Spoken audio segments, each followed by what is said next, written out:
Ani Bojo. Welcome, everybody. I'm Terry Jaffe. I'm the Senior Supervisor of Cultural Programs here at Native Child and Family Service of Toronto. And we're so excited to be hosting our sixth in the Decolonizing Child Welfare webinar learning series. Really happy to have everybody here. It's a beautiful summer day. I was out listening to the cicadas and just feeling that warmth and really just soaking up that last, well, I shouldn't say last, we still have lots of summer, but it does feel like it's winding down. So definitely appreciate everybody's time and attention today and sitting with us to learn more about children's services, cultural programming. We have a bunch of special guests here today, lots to talk about. There will be time for a Q&A, and that'll be at the end of the presentation. So if, as we're speaking, you have questions, feel free to type them into that Q&A and know that we'll do our best to answer all of the questions when we get to that portion of the presentation. For now, I want to do the most important thing, which is ground us in a really good way by welcoming Rosary Spence. Rosary is Cree from Albany First Nation, and we were all talking today about different ceremonies and things that we've been doing lately. And so I know Rosary was sharing about, oh my gosh, it slipped my mind. Do you want to share, Rosary, ceremonies that you've been up to lately? Sorry, what was that? You want me to share? I feel so bad because I have my notes here. We were talking about your full moon ceremony that you did at the Native Child overnight camp. Oh, right. Yeah. No, that was great. So if I had tobacco or if we were together, I would offer you tobacco now to take care of opening our webinar today.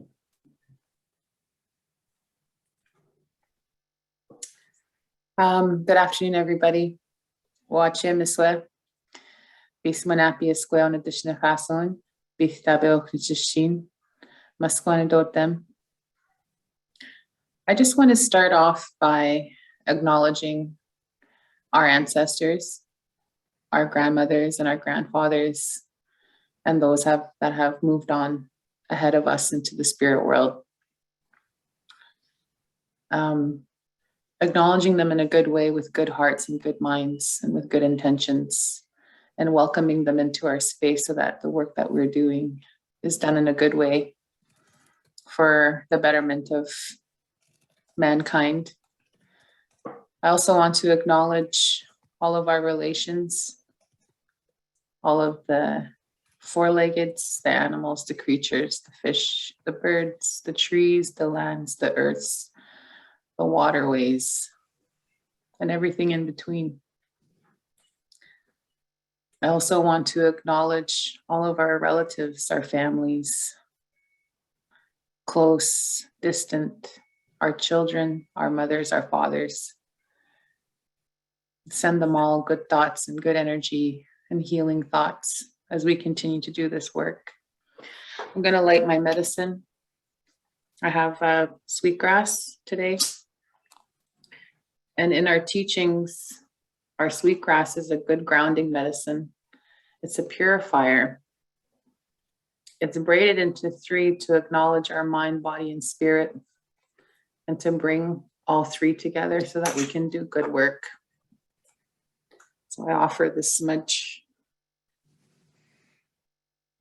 for the work that we're about to embark on and the words that we're going to be sharing, and that we receive the messages in a good way, with good hearts and good minds.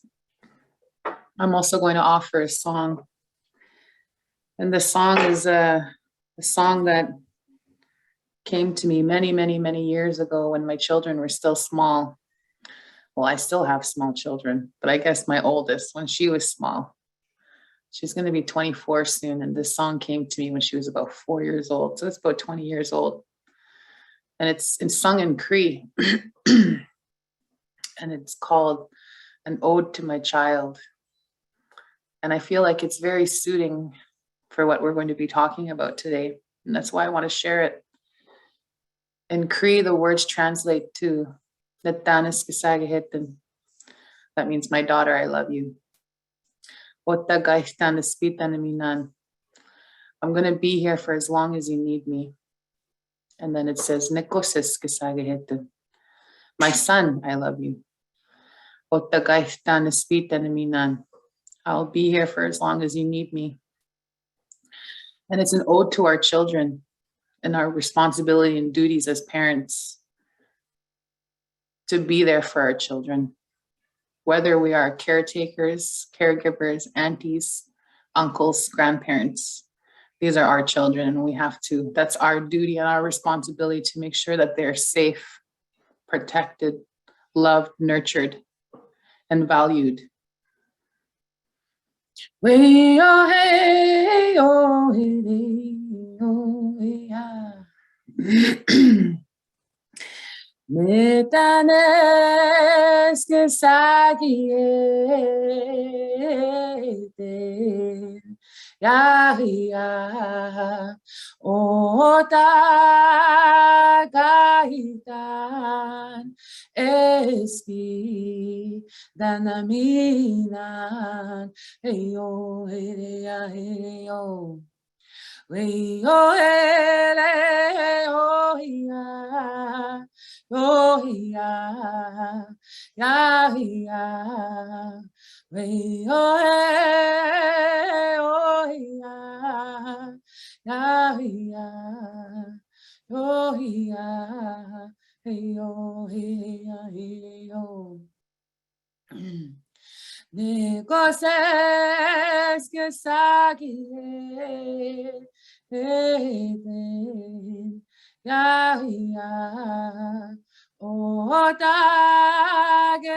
tageitan espi danaminan eo ya eo. Hey oh hey oh ya oh ya ya ya hey oh hey oh ya oh ya hey ya hey oh hey oh. And with that, I am opening up the circle and to sending good thoughts to everybody. Chimigwach.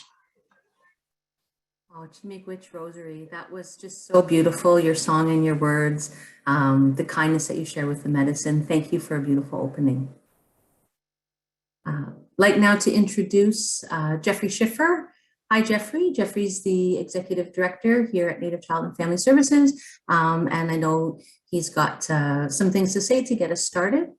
Jeffrey, we were talking about sort of ceremony or being on the land, things that we've been doing as a group, enjoying these last few days of summer. And I was wondering what you've been up to.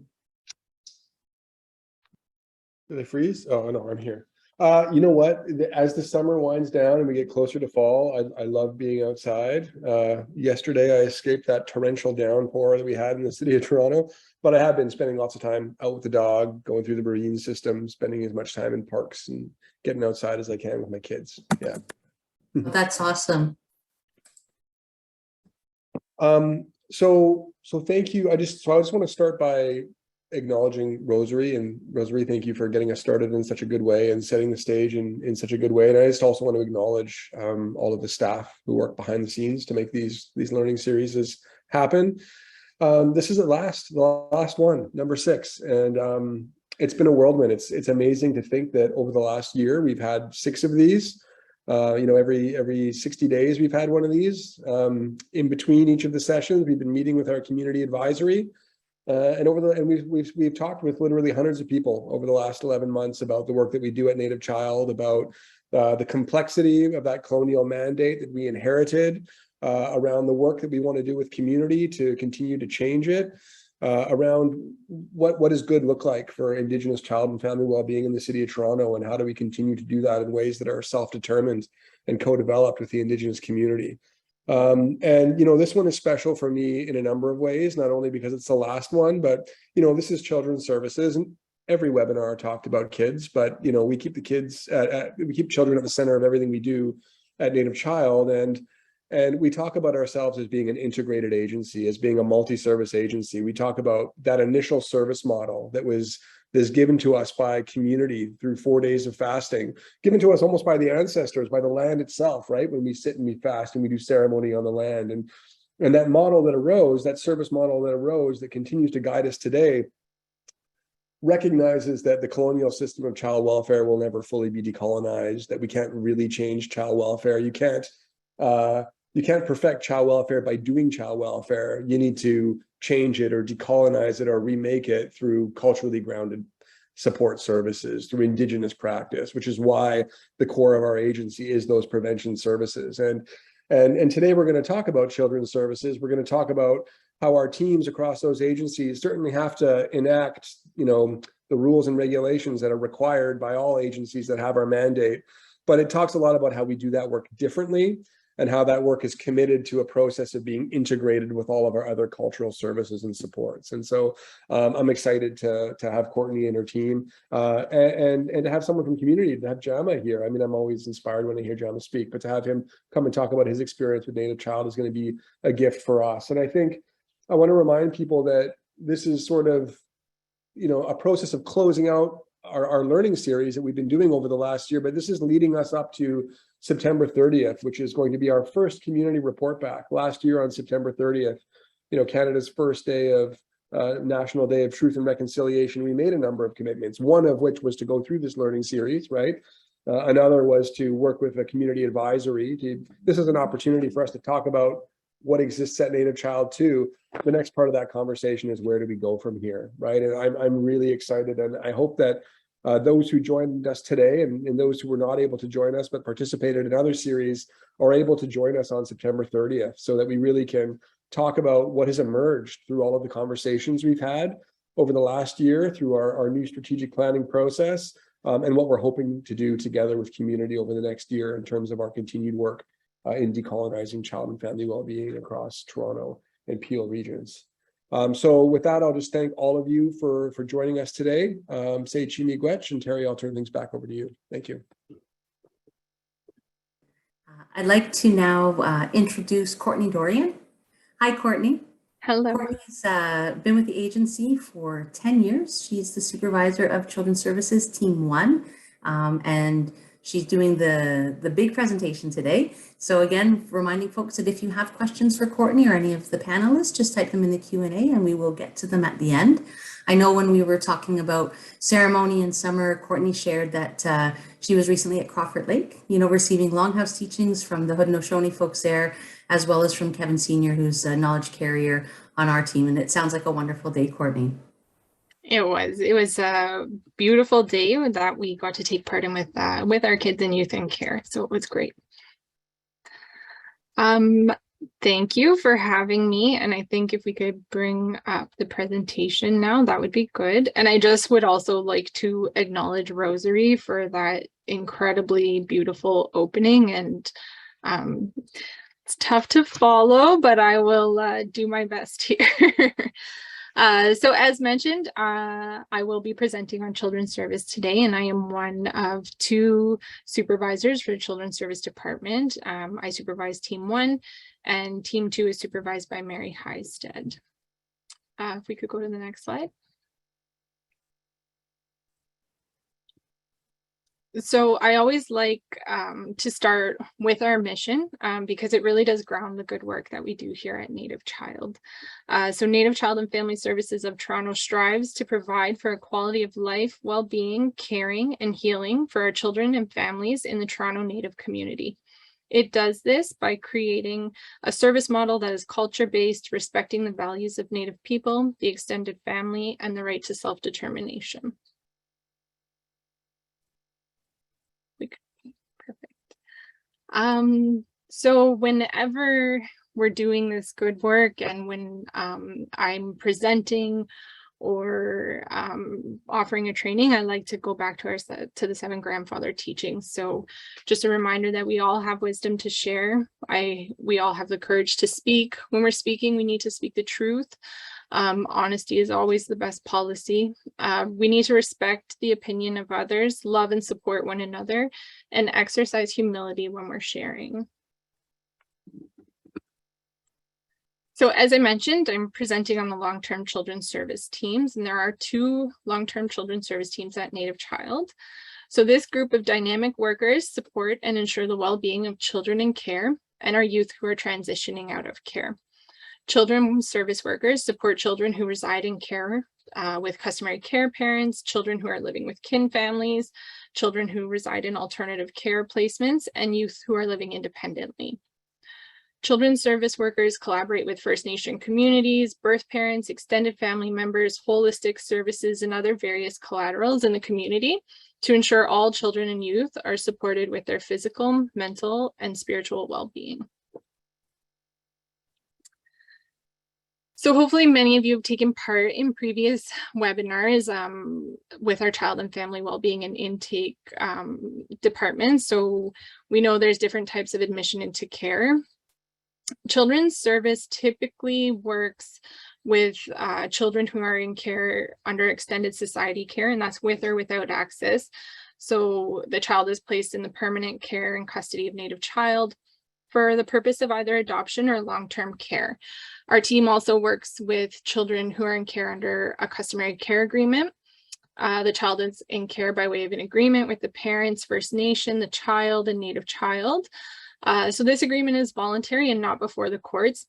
And I always like to highlight that this is really a co-parenting agreement. So, you know, we really work with the parents in the First Nation and the child to establish the best plan for them while they're in care with us. Our team also supports continued care and support for youth, better known as CCSY. So at the age of 18 years old, children in care are entitled to a monthly allowance and benefits, and this agreement lasts till the age of 21. One of the newer agreements that we work with are the Voluntary Youth Service Agreement, or VISA.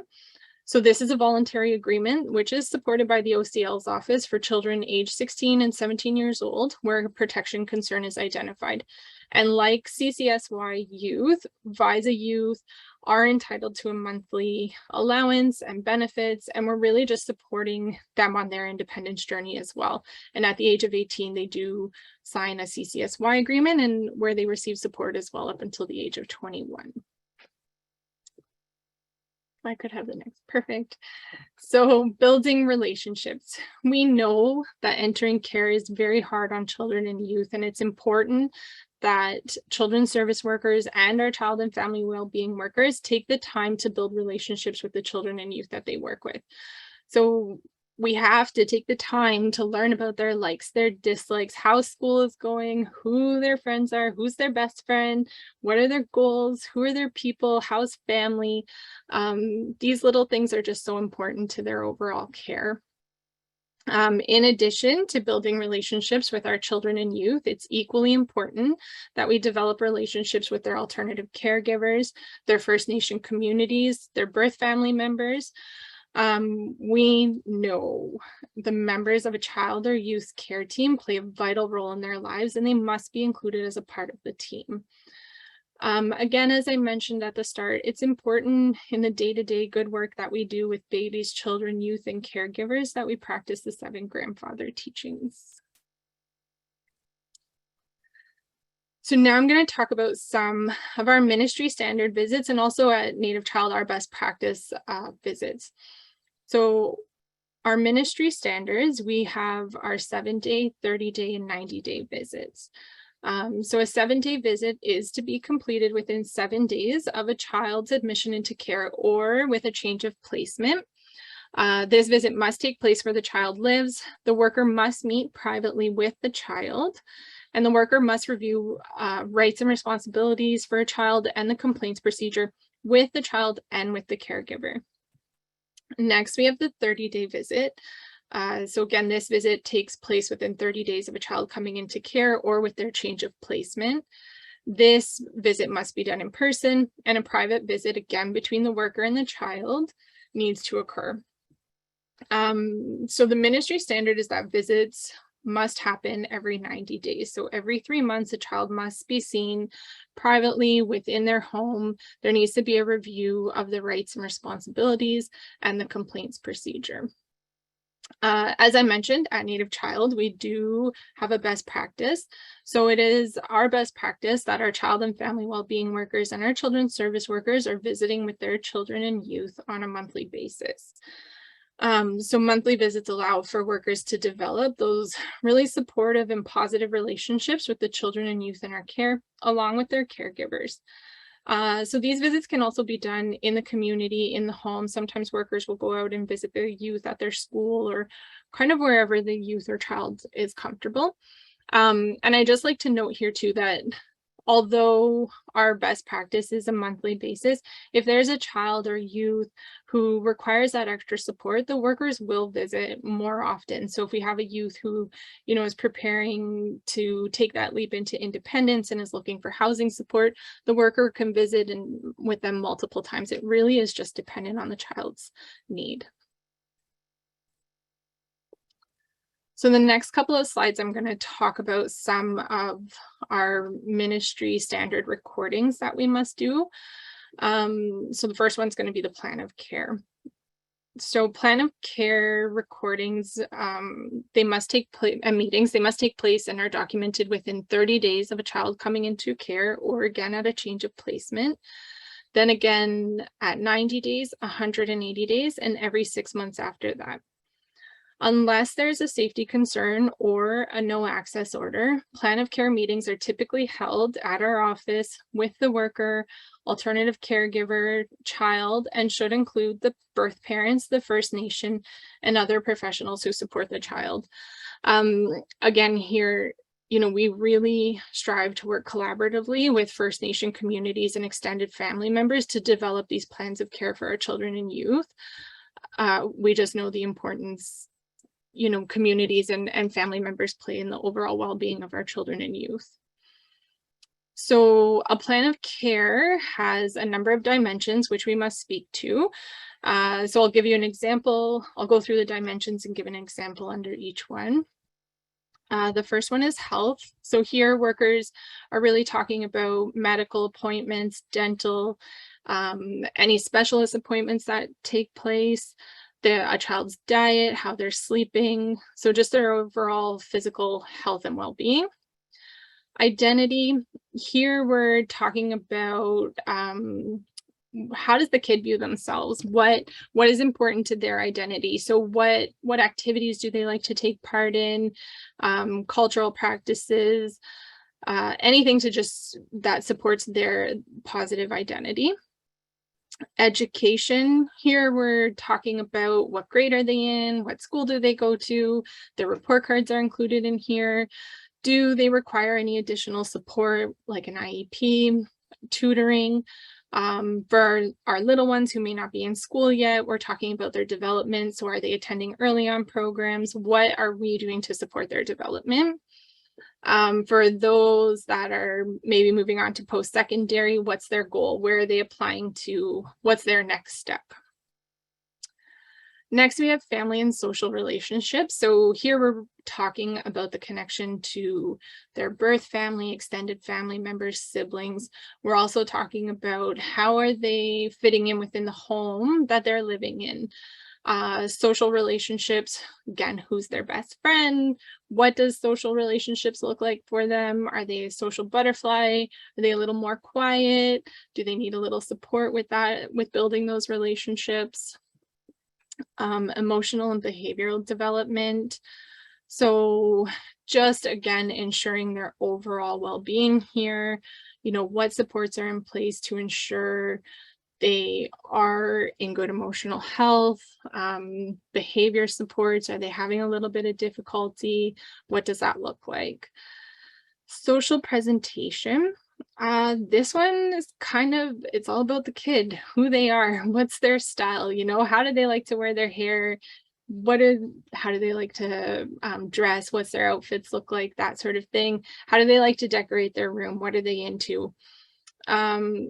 Self-care, that's really about life skills. So it ranges, you know, for our little ones, are they learning those little skills like brushing their teeth on their own?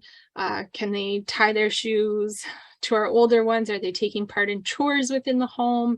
Do they need budgeting help? Like looking for a job, just to really developing those life skills. culture. So I am going to go into culture a little more in this presentation, but just briefly, we're talking about their First Nation communities, their cultural practices. Do they have a cultural resource worker? Again, I'll explain a little more further on. Permanency plan. So although we're the long-term team, we are constantly looking at the best interests of the child and what, who is there for them, what makes sense, what are their next steps. Again, is it independence? Is there family who's come forward? We're constantly exploring permanency options for our children in care. Post-care planning happens a little bit later. So that's really focusing on our youth sort of 15 and up. What does it look like? Are they going to be attending post-secondary? Are they moving to a CCSY agreement at 18? Are they going on to other sort of adult services? So that's really what we're focusing on there with post-care planning.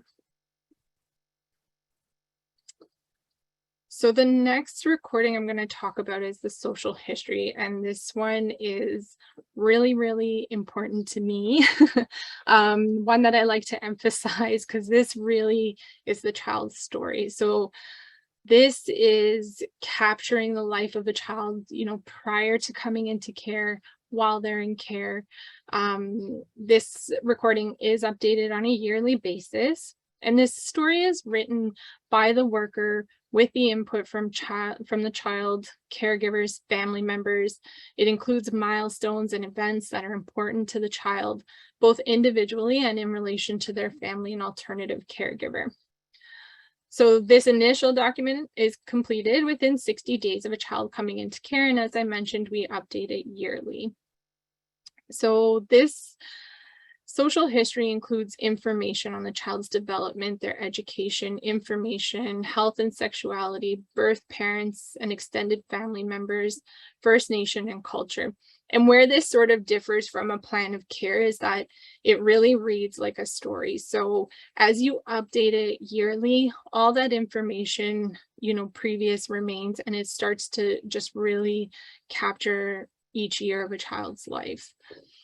The other important part of a social history is that in the circumstance that the end of a child's journey in our care involves adoption, this information is provided to the adoptive parents and is also required as part of the documentation prepared for legal finalization for adoption. So again, just to highlight this one, I really encourage workers to really take the time to capture, memories, what people had to say about a child or youth, because one thing we know is that our children and youth do come back. They want to read their story, their files. They want, this story matters. This is their story, and it's really important to capture that for them.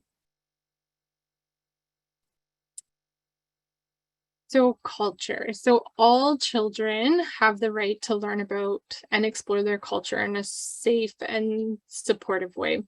So our goal is really to provide access to culture that promotes healing and resilience, strengthen connections, deepen relationships, and provide children with a strong sense of identity. So our workers really take the time to develop fulsome cultural plans. And as I mentioned, it's a dimension in our plan of care, which is not typically a dimension for other agencies or OPRs that we may work with. And in addition to it being a part of our plan of care, we also have a living document that we have developed in children's service that can just be updated constantly. So, if a child takes part in a culture event, we can put it in there. If they have something they want to see or document, we capture it for them. And we really, really strive to work with First Nations to develop these plans and extended family members. So in our plan of care, we work to identify the child's community, provide information on their community, find a contact person. We explore opportunities for the child to develop a relationship with an elder and develop their network of support. So through the child and their family, we learn about the cultural ceremonies, activities, and events they have been part of. what are their customs, what's their language, traditional foods, music, and creative life. We also help to find the child a cultural resource person. So this is someone who supports a child's individual culture. This person could be from their community, from a friendship center, or extended family member. And also with this one, Terry's going to talk a little more after me. Sometimes there isn't, somebody from the community that can be identified, or, family. So we work very closely with our culture department to develop those cultural resource workers and build those relationships for our children and youth in care. Access visits. So Native Child has a really dynamic access department with workers who support families during visits. Access for a child with their family, either immediate, extended, or community members, should happen at the latest within 72 hours of a child coming into care. In the rare case where a child is in care without access to a parent by way of a court order, or because the parent is not available, we work really hard to arrange access with siblings and others who are familiar to the child. We place emphasis on connecting children as quickly as possible to extended family in these circumstances. And specifically with our Children's Service Department, we work with our family finding department here to really find members of the child's life who are important and who can keep that connection while the child's in care. Also, depending on the individual situation, access visits may take place at our office, in the home, in the community, and they vary in level of supervision. And I'd just like to take a minute here to really kind of shout out the good work that our access department has done throughout this pandemic. We, as an agency, we understand the importance of keeping our children and youth connected to their families. And at the start of this pandemic, it was a scary time for everyone, but our access department was able to shift, really develop a safe way for families to continue to visit, whether it was on the land, safely within our office, virtual where it was, where it was needed. But we just were really able to keep that connection throughout this pandemic, which I know in speaking with other agencies didn't happen as quickly as it did with ours. And I just think that's wonderful throughout the pandemic that we were able to support with that. So again, our children's service workers work diligently to ensure that the essential needs of a child in care are met. These include, but are not limited to, their medical needs, their dental and eye care, their mental health support, and education. And for our youth who are transitioning out of care, there's the financial support, access to our youth services, which support with housing, budgeting, education, and support with employment.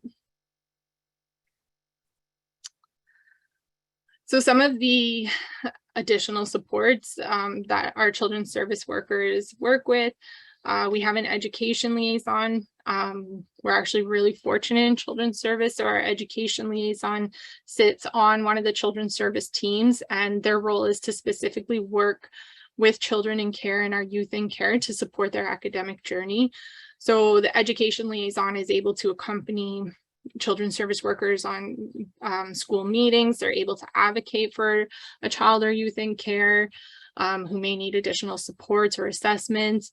They're able to assist with setting up tutoring for our youth who are going on to post-secondary. They can help them apply for post-secondary education. They can help them apply for grants and funding for their academics.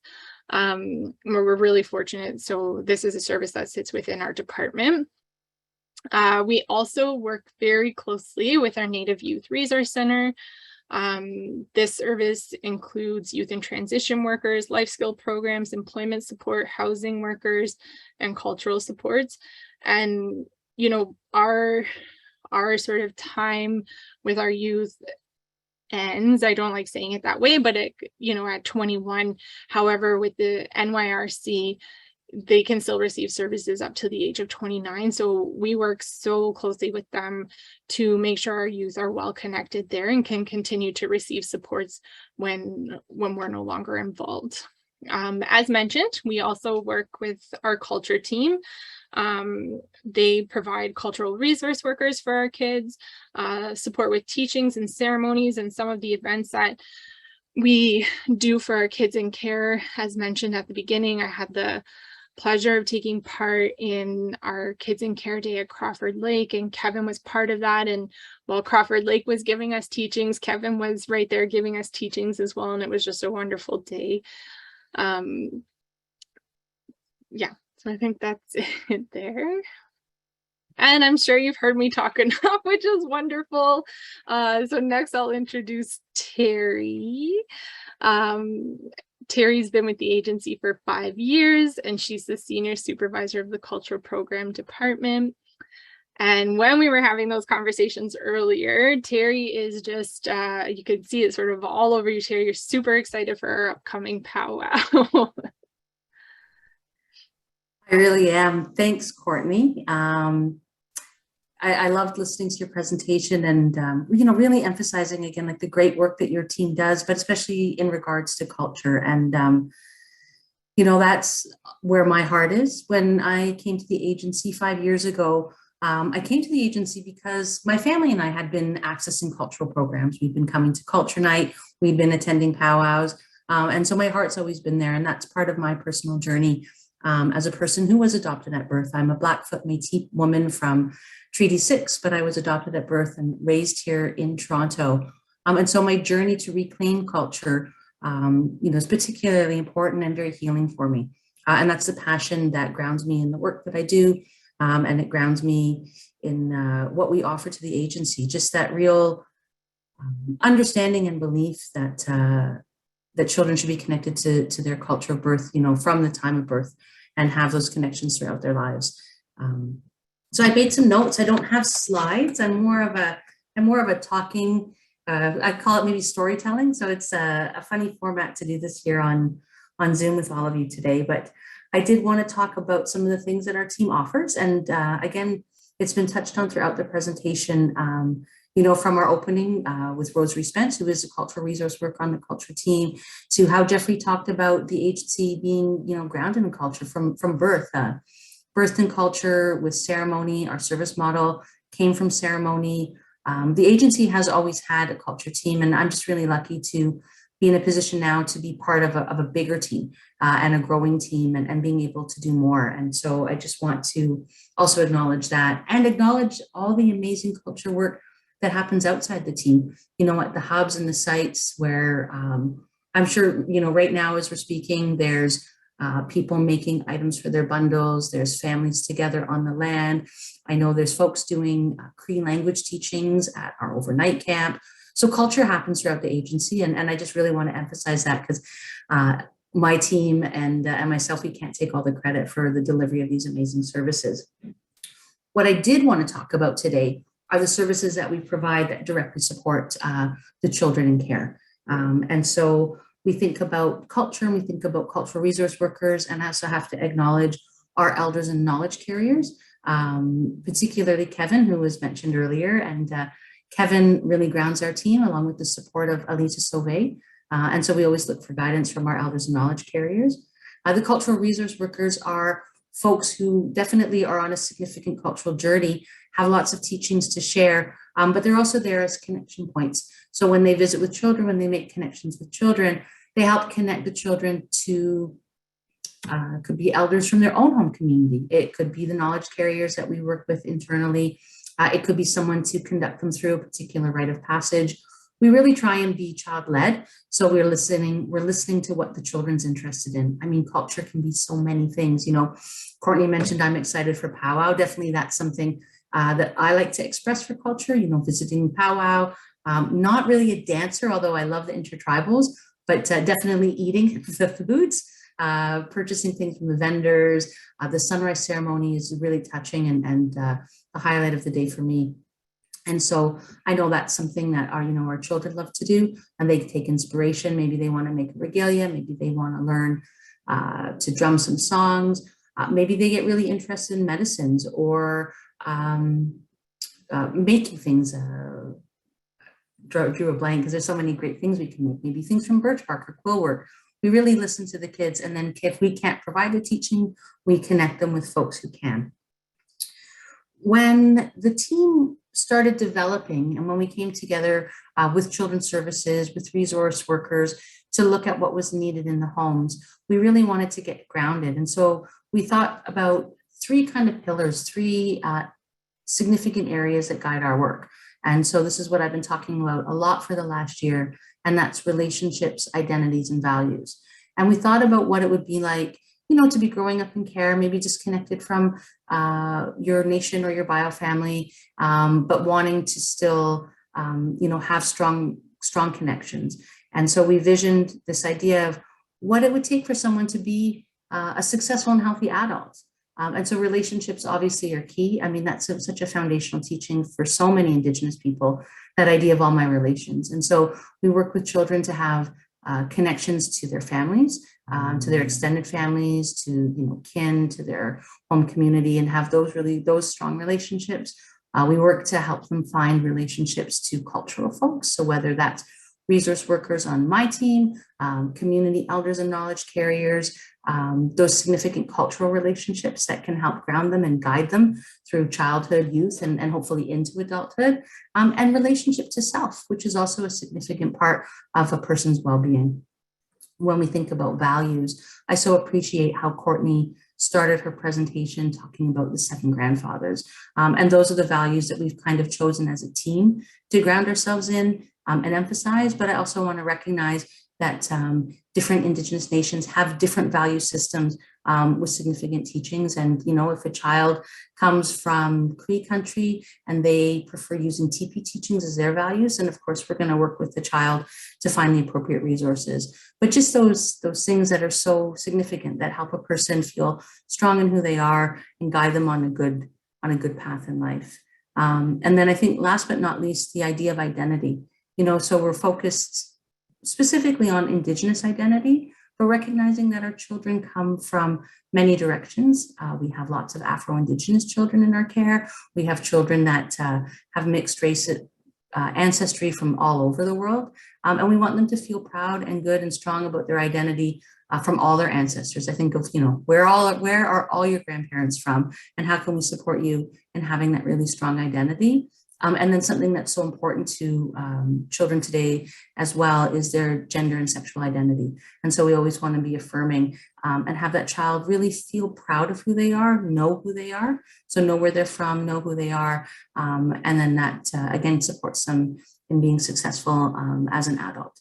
So again, just relationships, identity, and values, that's where we ground ourselves.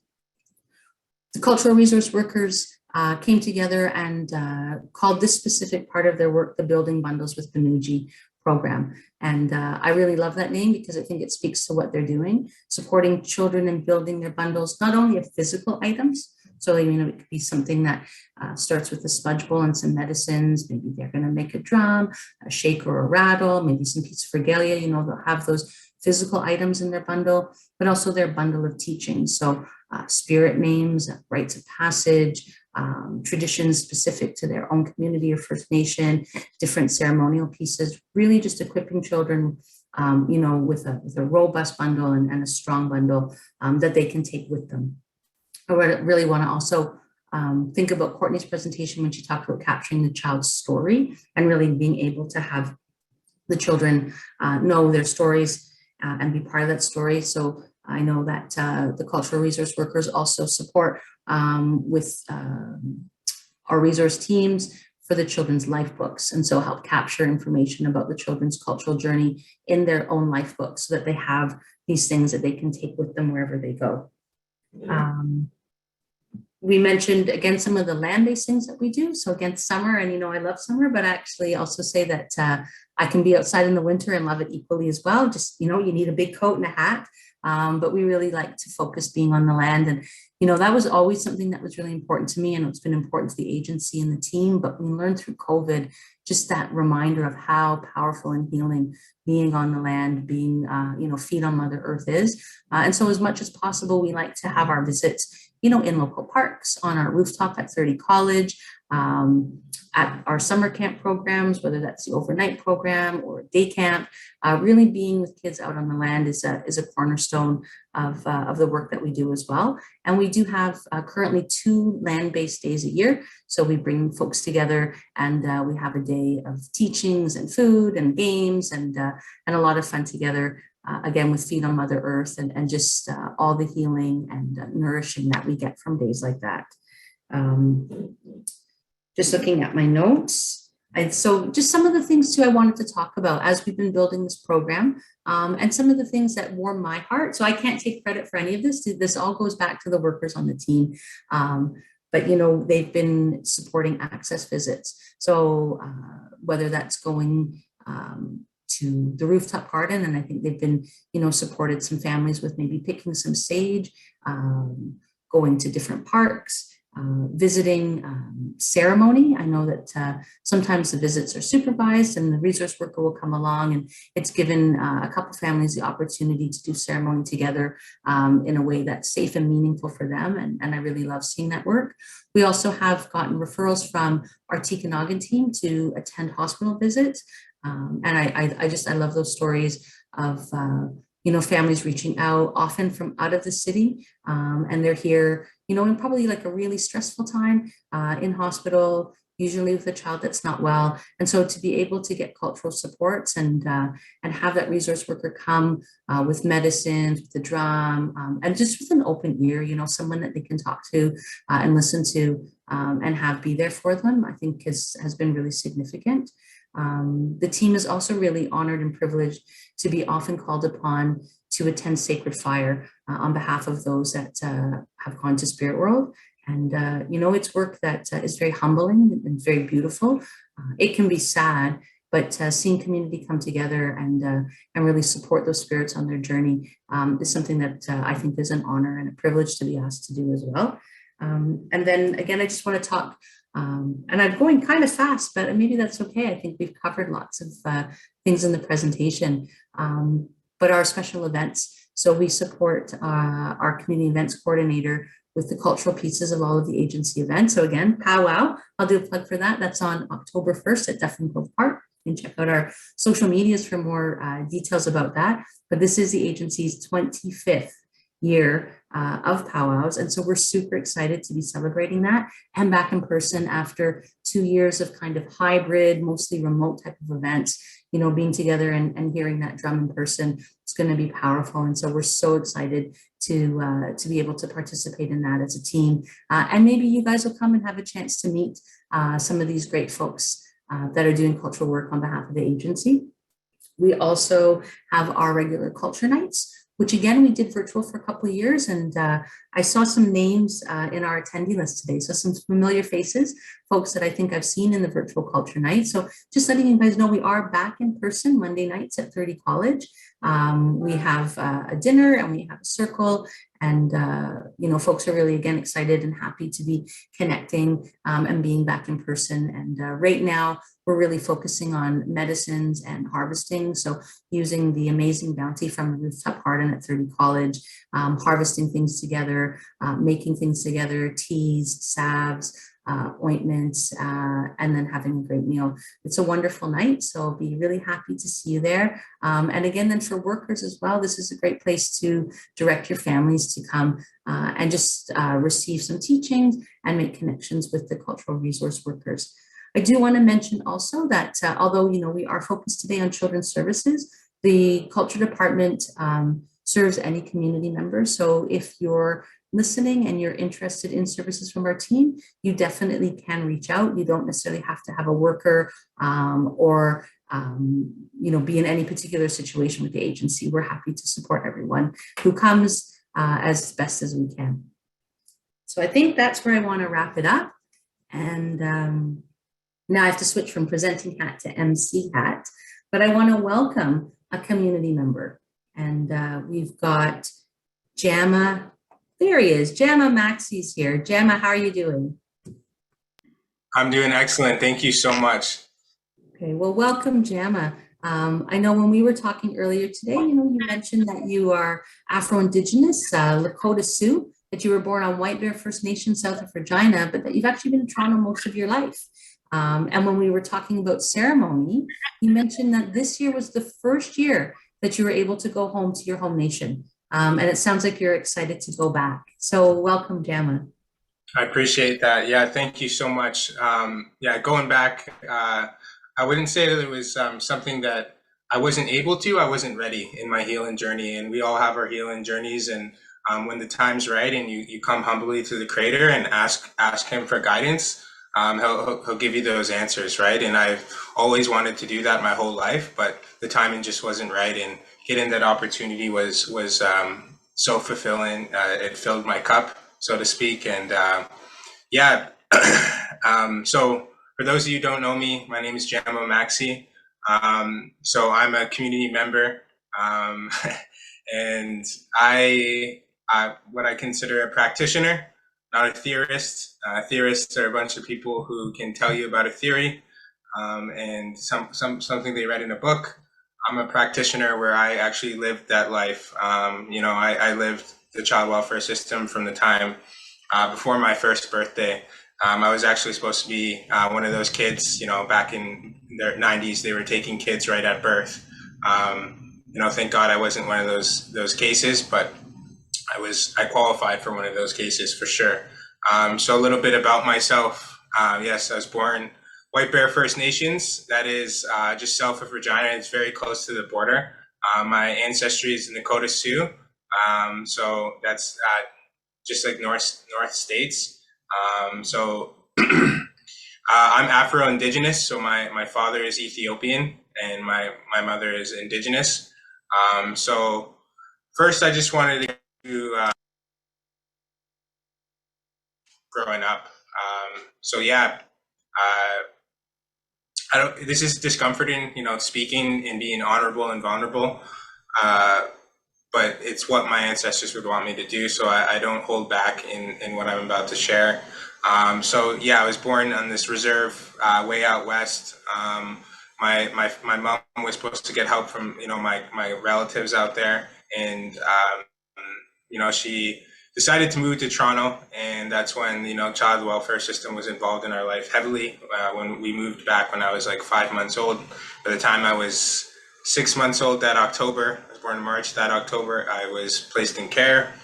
My mom got us back, and then just before December, my mom, she struggled with her addictions and alcoholism, and she kind of just abandoned me and ran off with my 2 other siblings, and I was split up from my 2 older siblings, and I never saw them until later on in life, and I grew up, started in foster care, right? So my earliest memories is just confusion, right? So I look at my skin, it's black. I'm told that I'm Native. I'm in this white home. I just remember growing up feeling like my skin was like 2 sizes too big. I didn't fit in. I never felt a part of. And, I I definitely didn't understand any sort of identity, external or internal. I was a lost kid. And, I had a bunch of behavioral problems as a result of that. And, the foster parents, foster parents, I can say that, there's things in my childhood that are kind of like tattooed in my brain. What I mean by that is like these memories that stick with me to this day. One of my earliest memories is about identity, and I share this story with you because it's something that's like I said, tattooed in my brain. I was watching this movie called Indian in the Cupboard. Have you guys heard of that movie, Indian in the Cupboard? It's an old VHS film. I was watching that with an older foster brother, and it was the first time I really got to see Indigenous film, right? And I was probably about 6 years old, and after the movie was done, I said, where are those people? Like my foster mom, she tells me I'm like one of those people. I'm Native. Where are those people? And he told me, Jama, we killed all your ancestors, and they're all gone now, and the Indians are dead. And I just remember hearing that, and I ran to my foster mom crying hysterically, and I felt so ashamed to be Indigenous, And I asked her, "Is that true?" And she said, "No, it's not. He's just being a a-hole. Don't listen to him." And yeah, it messed up my identity because I after that I just kind of like didn't feel proud of my culture. So I knew there was an element of truth to that. And yeah, I grew up in circumstances that I wish no kid has to go through. I experienced all three forms of abuse. I was sexually abused, I was physically abused, I was emotionally abused. And those things, again, are tattooed in my brain. But I no longer see myself as a victim, today. I can be a victim, but I don't have to live like a victim. And that's the way I look at life today. And so all this happened in Toronto CES. And then I think I was around 2004. I transferred to Native Child and Family Services is when Native Child Family Services of Toronto, I believe, opened or sorry, that mandates. And so I was like one of the first kids. So I feel like an old timer when people are saying how long they've been with the agency. I still remember that rundown building we first started at. And yeah, that's where I started at the agency. And I then met my mother for the first time ever. I still remember that day like it was. I have a picture, but I can't share it right now. But I have this picture, and I still remember that. Whenever I see that picture, I remember it so dearly. Meeting my mother for the first time in my life, and I was around 10 years old, and I still remember waking up extra early. Looking in the mirror, trying to look. Everything is the haircut right? Is just so excited. And when I met my mother, I was just so happy. To have that experience. Because I didn't have that access visit early in life. And shortly after that, I met my older brother and my older sister. And so I had those access visits with Native Child and Family Services as a result of, like the things that I talked about, the good plan of cares, right? With my worker, like advocating for those things, like understanding my family dynamics. I was stripped from my two siblings, right? And it's important that we keep those, family bonds together, and meeting my older brother, he's also Afro-Indigenous like myself. It was nice to see somebody who looked like me, like we look very similar. We are very similar. Meeting my sister and her son was huge, and it was a real moment of pride for myself. And as I grew up, I met. I forgot to mention this. So when I went to Native Child and Family Services, I had one worker. And then I was transferred to a new worker, and his name was Marlon Clark. And I'll talk about him later on. But so Marlon was my now worker, and I'm 10 years old. And the first story I share about Marlon is I was a real one of those real trouble kids. One of those kids that used to tell teachers, go yourself. And I was a real bad kid, right? And I got in trouble with this teacher one day, and Marlon came from my plan of care, and I told the teacher something along the lines of, no 10-year-old kid should be saying. And Marlon came for this plan of care, and he said, "What happened at school?" And I said, "I ain't talking. I ain't telling you nothing." And I ran down to my room, and he said to me, "Gemma, he looked at his watch, said, I'm here. I'm getting paid till 6 regardless. We're going to talk about what happened at school today." And so I ran down to my room. I said, "Screw that, I ain't talking." And I came up after about an hour, maybe even longer than that, of me having a temper tantrum. And he was still sitting on that couch in the living room. And that was like the first time I felt like loved, someone didn't give up on me.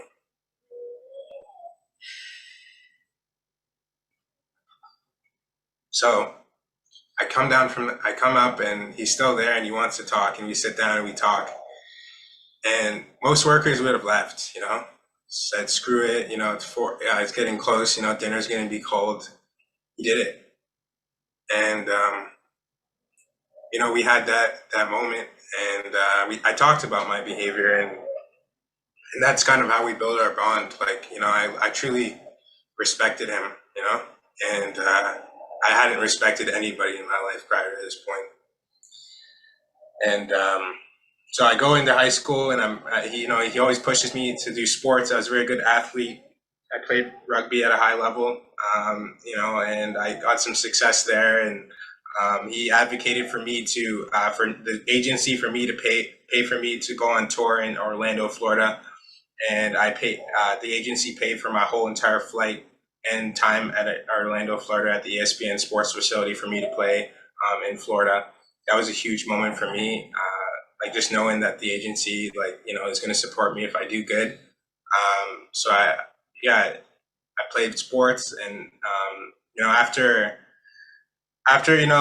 my high school years, I started to dabble into drinking and drugs. But the sports kept me grounded. And Marlon had always talked to me about, the importance of, you need to stop doing that, and I still remember one conversation we had on our green couch at one of those plan of cares. And he said, I'm not going to, BS you, Gemma. He goes, there's probably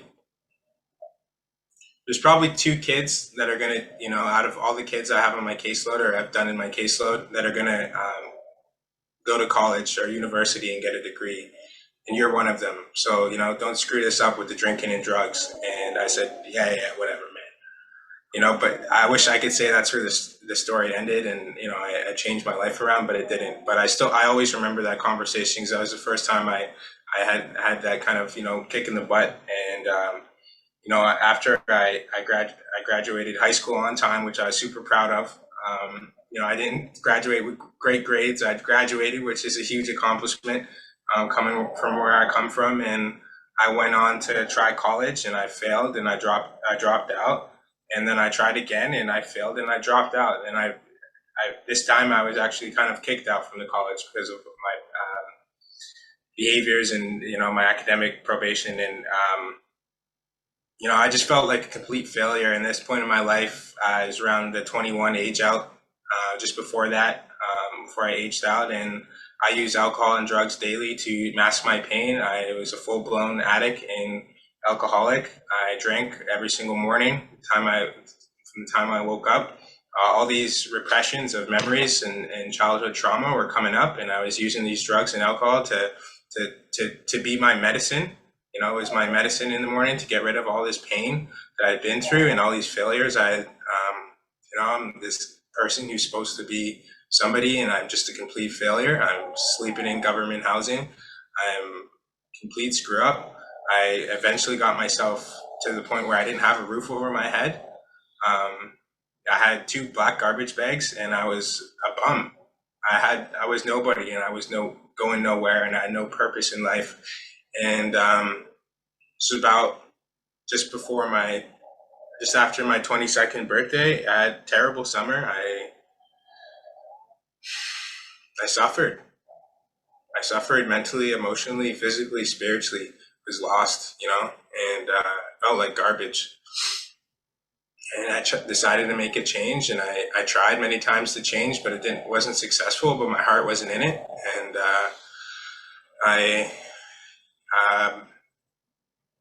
I surrendered. I really wanted this thing, and I wanted to go back to school and try this thing one last time. And September 4th, I made the greatest decision of my life. I committed to sobriety, and September 4th will be 4 years now, clean and sober. And I went on to go back to school. And I still remember calling Marlon that week and telling him about, I'm going back to school, and I got sober, and, I'm going to do this. And he said, you'll be a better social worker than I ever was, because you've been there. And so I went on. I graduated with honors. I had a learning disability. Growing up, I never talked about that. I learned disability. I had a tutor. I wasn't good at reading or writing, but I used my pure drive to my passion to push past that, and I graduated with honors. And the first time I ever had, I remember getting 80s and 90s, and I'm like, I didn't know this was possible. But when you're pursuing something you're passionate about, it's very easy to be good at it. And after that, I got accepted into York University for my psychology program. And that summer, you know, you may think it's great, you know, adverse. You know, one thing I've learned in life is that life's going to hit you no matter what, and you always got to be prepared. And that summer, I went to go see my biological mom in a neighborhood I shouldn't have been hanging out at, on a night I shouldn't have been hanging out at. It was Canada Day, and I almost lost my life because there was a shooting right beside us. And next thing you know, we're just trying to enjoy the fireworks, me, my mom, and my brother. And this was last year on Canada Day, and I almost died. They started shooting at us for no reason other than just being in the wrong place in the wrong time. And I survived, and my mom survived with minor gunshot wounds. And it was extremely traumatic, but I now know, you know, the Creator has me here for a reason. You know, the fact that none of those bullets hit us severely, or, you know, just solidifies my purpose in life. And, you know, I had the opportunity to come back and be a worker at the agency after applying. You know, again, I failed. I applied a few times. I didn't get in, and I got a job at the agency, and that was a huge moment for myself. Being now, like, I used to be this kid, and now I'm working for this agency, and it was just a surreal moment. I remember showing my lanyard to my mom, and just a surreal moment. She's like, you know, I never thought one of my kids would be a worker, you know? So that's my life today. My current life, yeah, again, I'm in the psychology program at York. I have plans. I'm in the specialized honors thesis program this year. I'm going to be doing research at York. I plan on doing my master's and eventually my PhD. I have plans of a PhD. At York, I met a professor named Jesse Thistle. For those of you who read From the Ashes, read it. It's an amazing book. He's an amazing mentor in my life. He looked at me and said, you know, you're going to get this PhD, and I believe I will. It's just one day at a time. And I want to push past any odds that, you know, kids in care get to grow up in, and set an example. I'll quickly just close with this, you know. You know, as growing up, I was always looking for courage and heroes. And I really think that, you know, people are always looking for that courage and heroes, and it's one of our teachings, right? And I always thought courage was, you know, somebody who was tough, or, you know, did all those tough things, you know, the things that our culture as young people worship. You know, courage is the person who, you know, puts on those moccasins every single day. And, you know, like, I have great respect for all you people. And, you know, the workers at this agency who don't get the credit, who may never see the credit they deserve, and they still put on, you know, their hard hat and go to work every single day and make impact on kids' lives, much like Marlon did on mine. You guys are my heroes, and you show great courage. So thank you.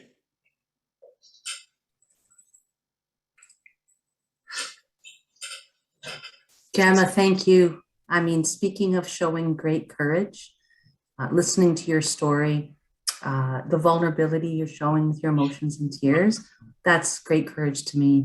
And so a big miigwech from my heart to you for your sharing. And I agree with Jesse Thistle. You're going to get your PhD, and I'm really excited to watch the rest of your story unfold. Thank you so much for sharing with us today. Gemma, and as well as other people from the panel, will be available for questions in our Q&A. But before we get there, we have one more presenter, Native Child's Director of Quality Assurance and Decolonization, Mark Atanasoff. Welcome, Mark. I know when we were talking about, you know, end of summer and ceremony, you mentioned that you were camping on the weekend, and I'm a little bit envious because that, besides powwow, is my next most favorite way to be close to the land and out by the water. So welcome, and glad you had some good times. Thank you, Terry. And I just want to thank Gemma for that excellent presentation and reminder of the services that are offered and the real experiences that happened underneath those. And I just want to thank you for sharing that. It's very vulnerable, and I'm just very appreciative of that, sharing that journey. So thank you very much. We're hitting our 6th learning series, and we launched the learning series because we knew the work that we did was very complex. And for those who have followed us, we've talked about our intake department, ongoing children's services, all our prevention and support programs. And so, these are very complex programs. They're just as complex as the human beings underneath it and the families that receive those services. And so we thought this was an opportunity for us to pause and reflect and take an opportunity to share what we do. And in that course of sharing is also learning and reflecting on the services and seeing where we can do better. And so that's been our journey over the last year. And Gemma's insight has been very insightful. And part of the journey that we've been doing is behind the scenes is we've had a community advisory that actually goes through our learning series and brings their own ideas to the table as well. And so we're enriching the process and learning from community as we go through this process. And so Jeffrey had mentioned on September 30th, we will be unveiling our calls to action and what we've learned over the last year. And these segments just provide some of some of the big picture stuff that we've been seeing, but we're going to unveil some more details on September 30th. But I wanted to sort of bring us back to some simplicity when we look at the work that we're doing, where we're trying to do some reform and decolonize. And so even though the system can be very complex, one of the things that really stands out for us is looking at this child removal intervention. We know it's been around at the residential schools and 60 Scoops, and it's here today under a different context and under a different goal. But it reminds us that this is the conversation that we need to have. And this learning series has, broken some myths, but also allowed us to have some really challenging conversations. And so when we reflect on the last 6 episodes of the learning series, we really looked at what happens before a child is removed. What's all that prevention work and supports that we offer the families, and not only Native Child, but the community programs that we collectively work with. And then we looked at what happens, during that child removal process, and then what happens after. And really, that's the focus of this learning series and the reform. And it's really looking at this child removal intervention focus. And that's really the conversation that really needs to happen, one that we'll continue to have in the future. And it's the one that causes the most pain. And it's the one that brings up past historical injustices, genocide. This was the tool of the colonial genocider, was the child removal. And so keeping that at the forefront of our decolonization and reform efforts really allows us to heal, to have productive conversation, and then to improve the system collectively as a community. And so that's really just grounding us in terms of the work that we have to do going forward. If you go to the next slide.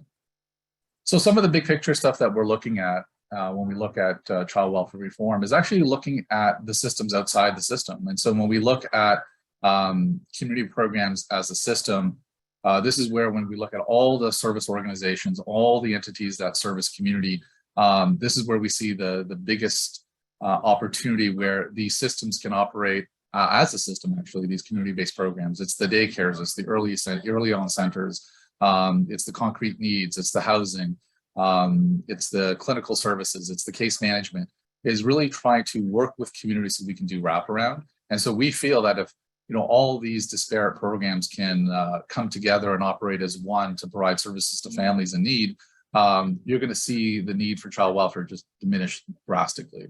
When we look at family networks to thrive, who's there at 3 a.m. in the morning, and this is developing our own family networks, our culture. Again, if that's allowed to thrive within our communities, you'll see the need for child welfare diminish drastically. And if all these systems are accountable to community, we'll just see child welfare drastically shrink, and you'll see the number of kids in care drastically shrink. And so, we kind of like to think that we're almost like reforming the wrong system. We really believe strongly in looking at community-based programs, operating as a system, operating holistically, providing services to families. And we really see a need to really invest in those services. And same thing with family networks. invest in those services, culture, language. And again, if those things are thriving, you'll see the need for child welfare lessen dramatically. And so we really see those opportunities as a community-based wraparound, collective, coming together. How can we serve families? If we do that, you'll see the need for child welfare diminish drastically.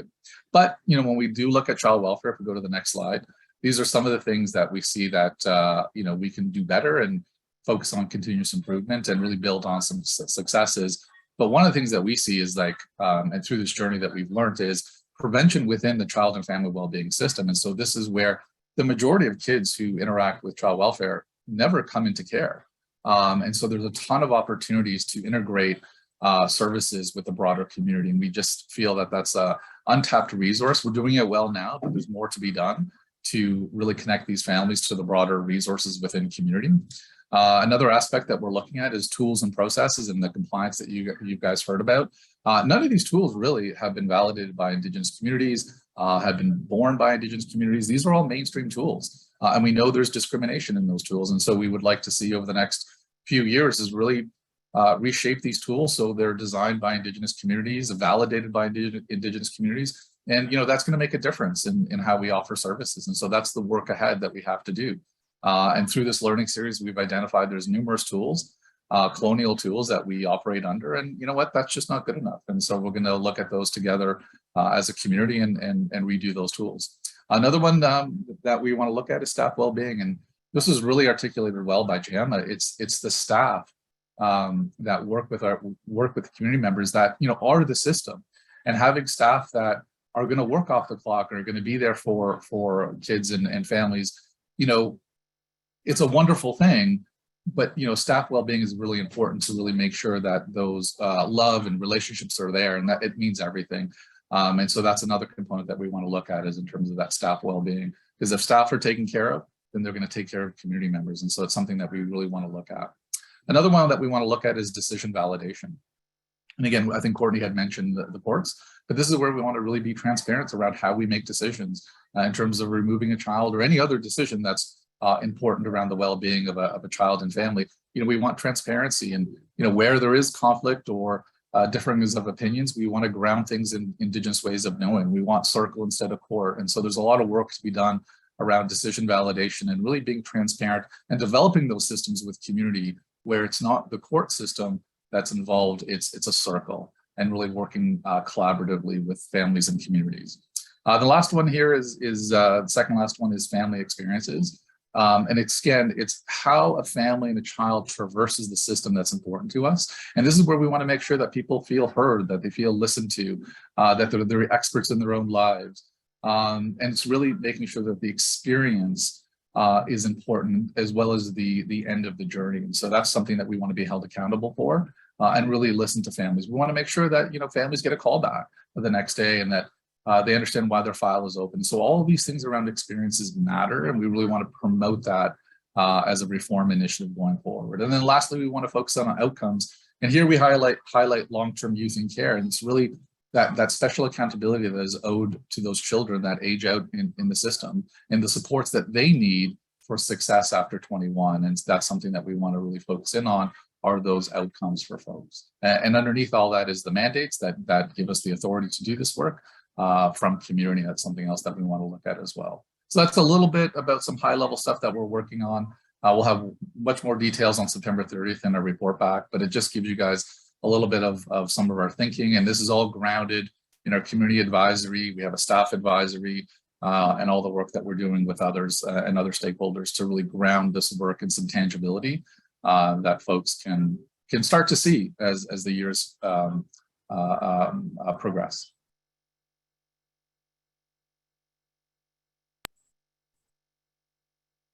Over to you, Terry. Sorry, I was having trouble with my mute button. Thank you, Mark. I'm really excited about, September 30th and where this journey is taking, this group through the learning series and the agency as a whole. So I'm looking forward to seeing you folks in the audience on September 30th at our community report back event, as well as our powwow. One last plug for that on October 1st at Duffin Grove Park. I noticed that we haven't had questions, so I'm going to kind of talk for a moment and just give folks a chance if they wanted to type in a question before we go to Rosary to close. I did want to mention, though, some beautiful comments about Gemma's story. And it sounds like so many of you were touched as I was. So, you know, a few people sent notes about Gemma's story, and Gemma, you were just amazing. You really touched a lot of hearts today. I had like text messages coming to my phone from folks watching as well. So I really want to thank you for your sharing and you know, your sincerity and your courage with that. I want to thank all of our speakers today. Where's Courtney? Courtney, I really enjoyed your presentation, and I'm really glad that you were able to share that and talk about the amazing work that that your wonderful team does. Thank you, Jeffrey. Thank you, Mark. And I guess I'm going to come back to Rosary now. Hi, Rosary. Maybe before, as Rosary's coming on, never want to forget the important behind the scenes people. So the agency communications team, as well as our wonderful IT team that support us in putting these learning series on, and all of that hard work that goes on to make something like this happen. So miigwech to everybody that supported today. And oh, I think maybe there's one question. It's another comment for Gemma. So thank you, everybody. And Rosary, thank you. I'm going to just invite you to close our circle today. Wow, that was really beautiful. That was, I really, really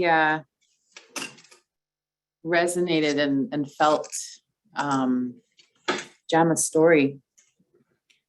And not a lot of people know this about me, but I'm also, I also grew up in foster care from the age of 4 until I had my daughter when I was 16.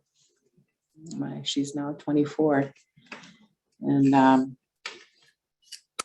while I was listening to the stories, I took the time to cone some jingles. I don't know if you can see. While I was listening to the presentations and listening to these stories. And I really, really felt it in my heart, that sense of accomplishment and that feeling of pride. And one part that particularly touched me was when Gemma said, when his worker didn't give up on him. You know, so many workers I've come through also in my life that gave up on me, and even foster parents that gave up on me. I remember being dropped off at the agency because I was too bad and they didn't want me around their kids. You know, and I was, I think I was about 10 years old that time. And I didn't know what was going on. I didn't understand how come they can just do that. They can just drop me off. And that's heartbreaking, you know? So it goes back to that, what I was saying earlier, what I mentioned earlier, and how it's important to show our children that we love them, that we respect them, that we honor their presence and the time that we have with them. Because too many of our children that are still healing right now are feeling unloved. And that's a really hard feeling to have. It's a hard feeling that you carry that, you know, through your whole life. And in the work that I do personally, I love culture work. I love working within the community. I love working with children and families, you know, and I work in the arts community. To me, that's my healing, because I'm able to provide love for community and for families and for children. And sometimes I feel like there's so much more we can do, you know, and there are children out there still that are not forgotten, but just feeling unloved, you know, and that's a really sad thing, and we have to pray for them. So in closing, I want to put our hearts together and our energy and our thoughts, and I want us to send some good thoughts and prayers to those children that need that love right now. There's so many. And when we're creating life as women, you know, we're taught that we're the protector. You know, we surround that baby with that fluid that keeps the baby safe while they're growing. And we're taught that that fluid is love, that white, it's white. They say it's a white light. And before that baby enters the world, they have only one pure emotion, and that's love, and that comes from Creator. Before they're taught sadness and anger and resentment and all this other negative stuff that we're taught later on in life in our journeys. Even Jama's story within the first year, you know, there's that pureness. So let's think about that pureness that comes from our creation and our creation story, and let's put that energy out there. Nochamasak, Mashomasak, Miswak, Aitachikuta, Nigangagi Motechik, Kishimigash Kaiktanota, Wichihoko, and the Hanaka Imachik. Mochimanashik, Nuidanamak, Maswana Hanakushcha. Chimanashik, Homam and the Nenjigan Dehe, or Chaschaho, Miswe, Oya, Kishimigach, Miswe. I just acknowledged our ancestors, our grandmothers and grandfathers, and I asked our Creator to bless your journeys. Ishmiwach.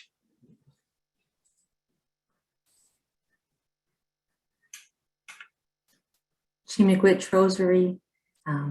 Thank you again to all the panelists and to everybody that joined us today. Miigwech, I hope you have a wonderful day. Look forward to seeing you on September 30th. Pamapi, everyone.